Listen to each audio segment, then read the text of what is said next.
ऐसी ताकत जो धरती को आसमान से मिला दे, जो एक इशारे में हवाओं का रुख बदल दे, जो सोचा वो हो जाए, जिसे घूरा वो डर जाए। ऐसी ताकत जिसके सामने ब्रह्मांड का हर शख्स नतमस्तक हो जाए। कौन नहीं चाहता ऐसी शक्ति को हासिल करना? कमिश्नर भी उसी भीड़ का हिस्सा था जो किसी भी कीमत में इस ताकत को हासिल करना चाहता था। गुस्से से तिलमिलाते हुए वो जिस शख्स पर चिल्ला रहा था वो और कोई नहीं बल्कि राहुल के पिता थे। कैसी लड़की मेरे मत्थे चढ़ा दी। इतना समझाकर भेजा था मास्टर को मारने, सब गुड़गोबर कर दिया उसने। मुझे तो लगता है मास्टर को देखकर ही भाग खड़ी हुई होगी। यह सुनते ही राहुल के पिता ने धीमी आवाज में कहा, नहीं नहीं, भागने वाली लड़कियों में से नहीं थी वो। अरे मेरे कहने पर तो वो राहुल तक को धोखा देने को तैयार हो गई थी। मुझे तो लगता है आपके उस खंजर में ही कोई कमी होगी। कमिश्नर जो पहले से ही गुस्से से तिलमिला रहा था, अपना आपा खो बैठा और हाथ में लिए पानी के गिलास को जमीन पर फेंकते हुए कहा, 17 साल के अपने करियर में 10 से ज्यादा ट्रांसफर करवाए हैं मैंने अपने। जानता है क्यों? ताकि देश की गर्भ में से छुपे ऐसे हथियार को ढूंढ सकूं जिससे मास्टर को मार पाऊं। ये कोई मामूली खंजर नहीं था। आसाम की घनी पहाड़ियों में जान जोखिम में डालकर ढूंढ लाया था मैं। और ना तो वो लड़की काम आई और ना ही तेरा बेटा राहुल किसी काम का निकला। राहुल का नाम सुनते ही उसके पिता का मूड खराब हो गया। कमिश्नर की बात काटते हुए राहुल का पिता बोला, मेरे बेटे का नाम मत लीजिए आप। इतने साल पाल पोस कर बड़ा किया, सोचा इस मुश्किल घड़ी में काम आएगा, पर वही गायब है।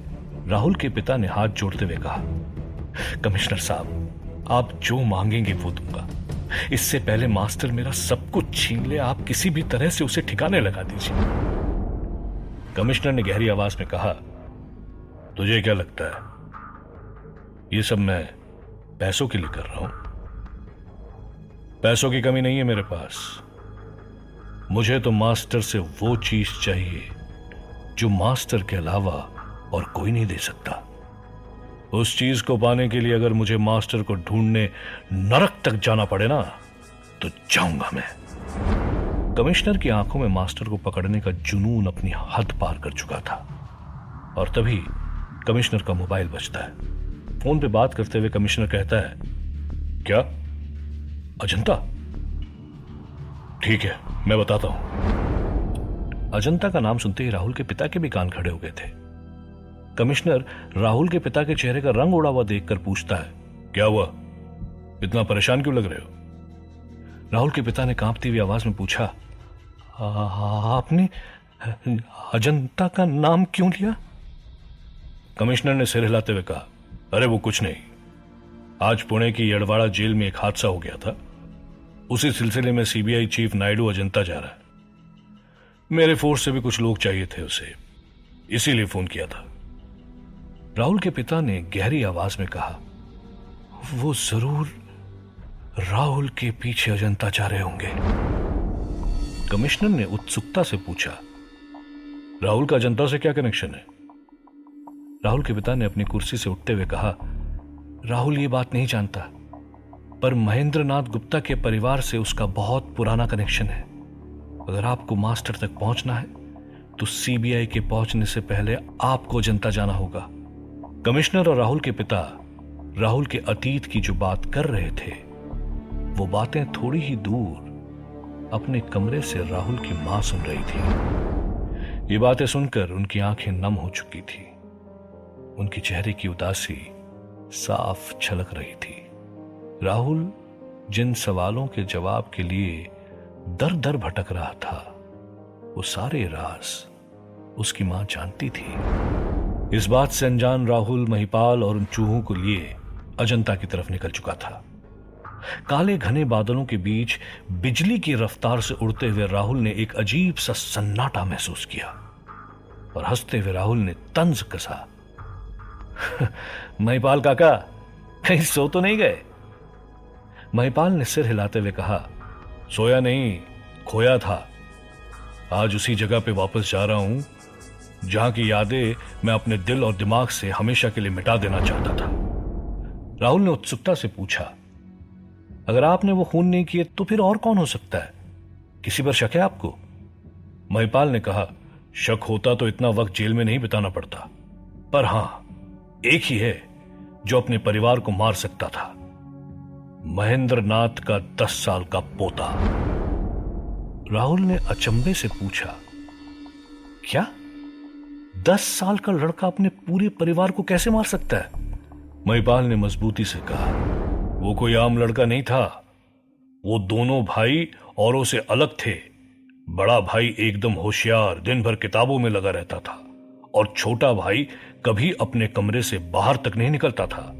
सफाई के दौरान मुझे कई बार उसके कमरे से चमगादड़ों की आवाज आती थी, और एक दिन जब मैं सफाई करने उसके कमरे में गया तो वो मानो हवा में तैर सा रहा था। घर में किसी से ज्यादा बात नहीं करता था, बस मेरे आगे पीछे घूमता रहता था, वो भी किताबों के लिए। राहुल ने अचंभे से पूछा, किताब? कैसी किताब? महिपाल ने हंसते हुए कहा, मैं नकारा था इसीलिए नौकर था, पर मेरे दादा बहुत बड़े विद्वान थे। ये महेंद्रनाथ जिस घर में रहते थे वो पहले मेरा ही घर था, पर दादा के गुजर जाने के बाद हमने इन लोगों को वो घर बेच दिया, और तंगी के हालात में मैंने उसी घर में काम ले लिया। पर वो जानता था मेरे दादाजी शास्त्रों के महारथी थे। उनकी खुद की विशाल लाइब्रेरी थी, और उस लाइब्रेरी में एक ऐसी किताब थी जिसे मरने से पहले मेरे दादाजी ने कहीं गाड़ दिया था। वो लड़का हमेशा उसी किताब के बारे में पूछता था। राहुल अब तक इस किताब के रहस्य में इतना लीन हो चुका था कि वो खुद को रोक नहीं पाया, और उत्सुकता से महिपाल को पूछा, आखिर क्या था उस किताब में? महिपाल ने गहरी आवाज में कहा, नहीं जानता। बस दादाजी के मुंह से इतना सुनता था कि ये किताब अगर गलत हाथों में लग गई तो कयामत आ सकती है। दादाजी चाहते थे मुझे उस किताब के बारे में सिखाना, पर वो समझ गए थे कि ये सब बातें मेरे बस की बात नहीं थी। हां, पर वो लड़का, वो इतनी चीजें जानता था उस किताब के बारे में जितना मुझे तक नहीं पता था। राहुल उस किताब और उस लड़के के बीच का कनेक्शन ढूंढने में मग्न था। कई थ्योरीज उसके दिमाग में उफान ले रही थी, पर तभी महिपाल की आवाज ने राहुल को चौंका दिया। महिपाल ने अपनी उंगली दिखाते हुए कहा, वो घर आ गया। राहुल अंधेरी रात की चांदनी की रोशनी में उस घर को साफ चमकता हुआ देख सकता था।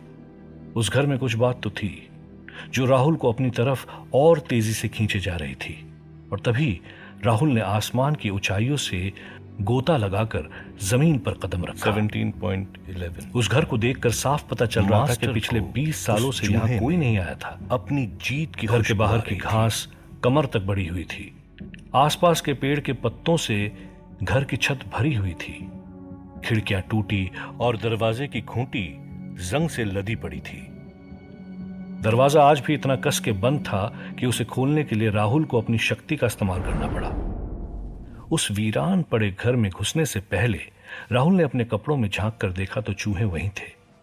राहुल इस बार ऐसी कोई गलती नहीं करना चाहता था जिससे नरकदूत को उसके ठिकाने के बारे में पता चले। गहरी सांस लेते हुए जैसे ही राहुल ने उस घर में कदम रखा तो उसे एक अजीब सा एहसास हुआ। कुछ अपनापन सा था उस घर में। ऐसा एहसास राहुल को कभी अपने घर में नहीं मिला। राहुल ने उस घर के हर कोनों को अपनी आंखों से गौर से देखा। डाइनिंग टेबल पर पड़ी वो खाने की प्लेटें शायद उस परिवार का मरने से पहले आखिरी भोजन था। हॉल में टंगा झूमर आज भी चांदनी रात में चमक रहा था। और तभी महिपाल बिना कुछ कहे उस घर के आखिरी कमरे तक पहुंच गया। इस अजीब और गरीब एहसास के साथ जूझते हुए राहुल भी महिपाल के पीछे पीछे चल पड़ा। महिपाल ने उस कमरे के बाहर रुककर ही कहा, यही था उस लड़के का कमरा। राहुल ने अपने कदम उस कमरे की तरफ बढ़ाए जो मकड़ियों की जाली से भरा हुआ था, और अंदर आते ही उस कमरे से जोर की आवाज आई। राहुल चौंका और उसने देखा कि कई चमगादड़ उस कमरे की चाट से चिपके हुए थे, जो राहुल की आहट से इधर उधर उड़ने लगे और फिर देखते ही देखते खिड़की तोड़कर बाहर उड़ गए।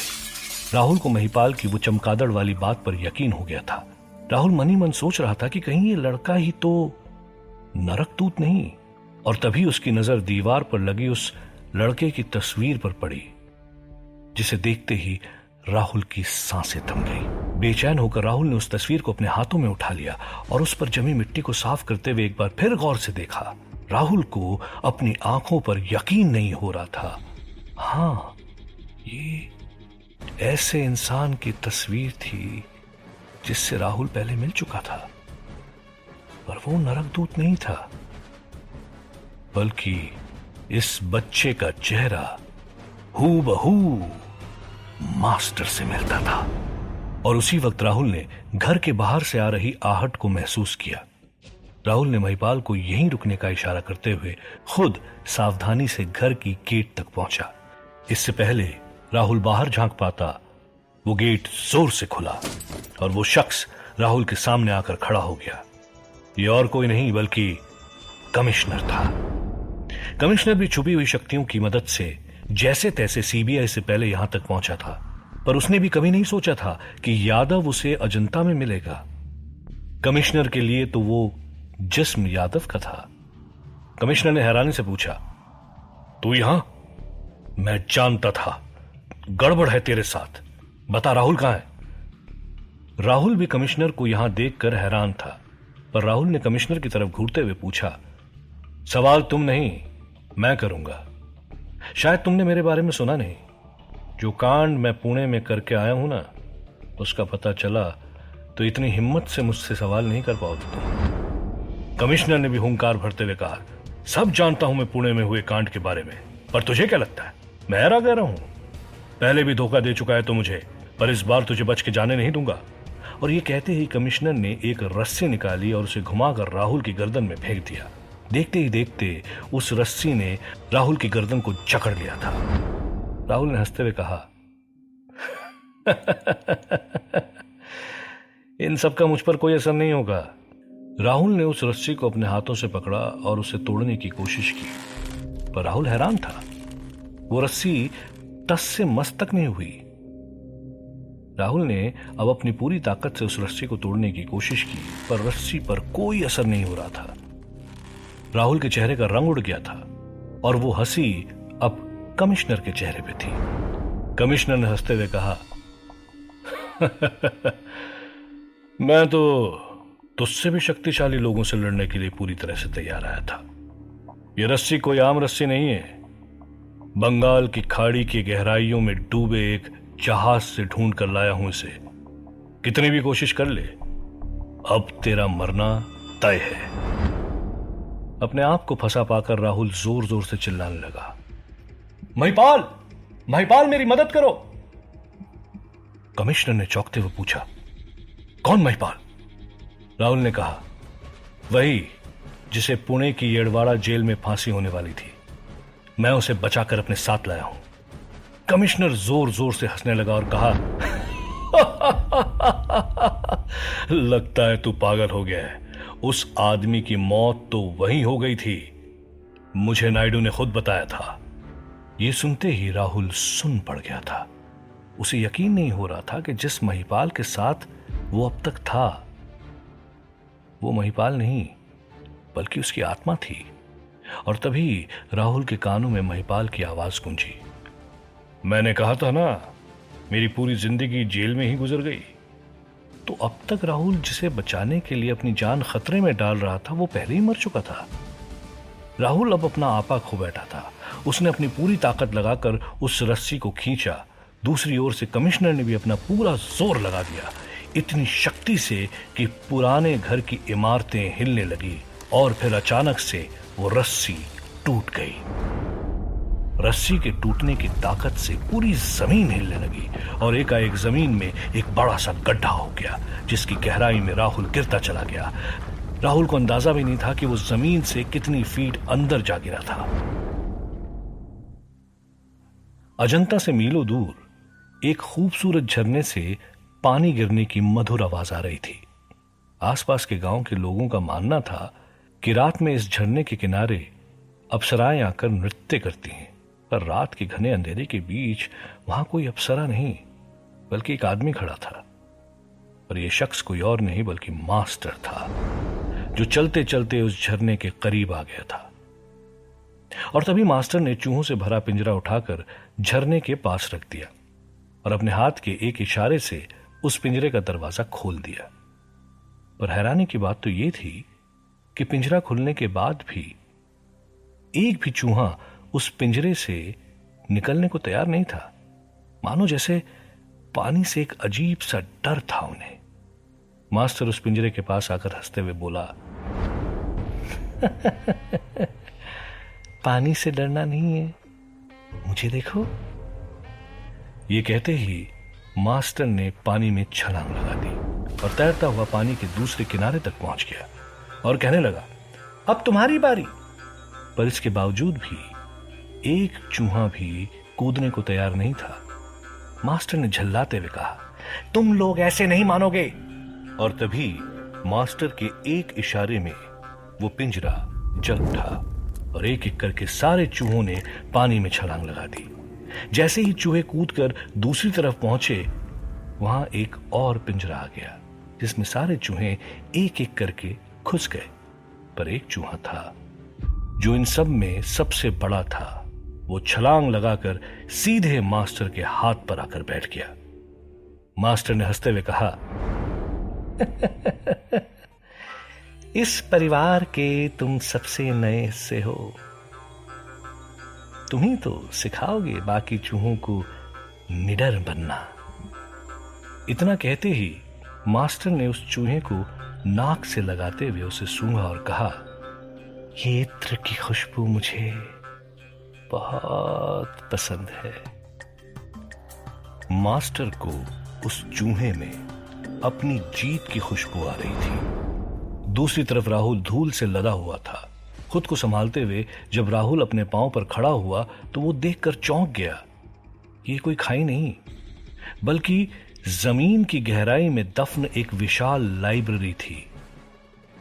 वही लाइब्रेरी जिसका जिक्र पहले महिपाल ने किया था। आज भी वो कमरा किताबों से भरा हुआ था। और तभी महिपाल की आवाज ने राहुल को चौंका दिया। महिपाल ने धीरे से कहा, जो मैं जीते जी नहीं ढूंढ पाया वो तुमने ढूंढ लिया। यही है मेरे दादाजी की लाइब्रेरी। मैं भले ही अनपढ़ हूं, पर मेरे अंदर आज भी दादाजी का खून दौड़ रहा है। देखो ये किताबें मुझे देखकर किस तरह चमक रही हैं। महिपाल सच कह रहा था। वो सारी किताबें अजीबोगरीब तरीके से चमकने लगी, पर उनके बीच रखी थी एक खास किताब जो सोने की तरह चमक रही थी। राहुल ने हिम्मत करके उस किताब से धूल हटाई तो देखा जैसे उस किताब की आंखें हों। राहुल ठीक से समझ पाता कि तभी उस कमरे में हवा तेजी से चल पड़ी। सारी किताबें हवा में उड़ने लगी। राहुल को समझने में देरी नहीं लगी कि वो आ गया है। पर कैसे? राहुल ने अपने कपड़ों में झांक कर देखा तो चूहे गायब थे। राहुल समझ गया था कि यहां गिरते समय वो चूहे भी मुझसे अलग हो गए। राहुल इतना सोच ही पाया था कि उसके सामने नरकदूत प्रकट हो गया। नरकदूत राहुल की तरफ कदम बढ़ाता है। तभी महिपाल राहुल और नरकदूत के बीच में आ जाता है। नरकदूत गुस्से में महिपाल की आत्मा की गर्दन पकड़ता है और चीखता है, तू ही लेकर आया है ना इसे? तुम लोग जानते नहीं यह किताब मेरे लिए कितनी कीमती है। इसे कुछ भी हुआ तो तुम में से किसी को नहीं छोड़ूंगा मैं। इससे पहले महिपाल को छुड़ाने के लिए राहुल नरकदूत की तरफ बढ़ता, नरकदूत ने अपनी शक्ति से राहुल को वापस ऊपर की तरफ फेंक दिया। राहुल के ऊपर जाते ही वो गड्ढा दोबारा भरने लगा और देखते ही देखते उस घर की जमीन पहले की तरह सपाट हो गई थी। राहुल गुस्से में चीख पड़ा, पर तभी उसकी नजर जमीन पर पड़े कमिश्नर पर गई। उसकी आंखें खुली हुई, जिस्म ठंडा हो चुका था। कमिश्नर मर चुका था। और तभी दरवाजे पर कई टॉर्च की रोशनी एक साथ राहुल पर पड़ती है। राहुल समझ नहीं पाता है कि वहां हो क्या रहा है। और तभी उन रोशनी के बीच से निकल कर आता है सीबीआई चीफ नायडू, जो अपनी फोर्स के साथ वहां पहुंच चुका था। नायडू राहुल के पास पड़ी कमिश्नर की लाश देखकर चौंक गया था। राहुल जानता था कि वो फंस चुका है। उसने वहां से उड़ने की कोशिश की, पर उड़ नहीं पा रहा था। राहुल ने अपनी ताकत से तेज हवा चलाने की कोशिश की, पर एक भी पत्ता हिला नहीं पाया। राहुल समझ गया था कि नरकदूत ने उसकी शक्तियां छीन ली थी और वो आम इंसान की तरह इन पुलिस वालों के बीच में फंस चुका था।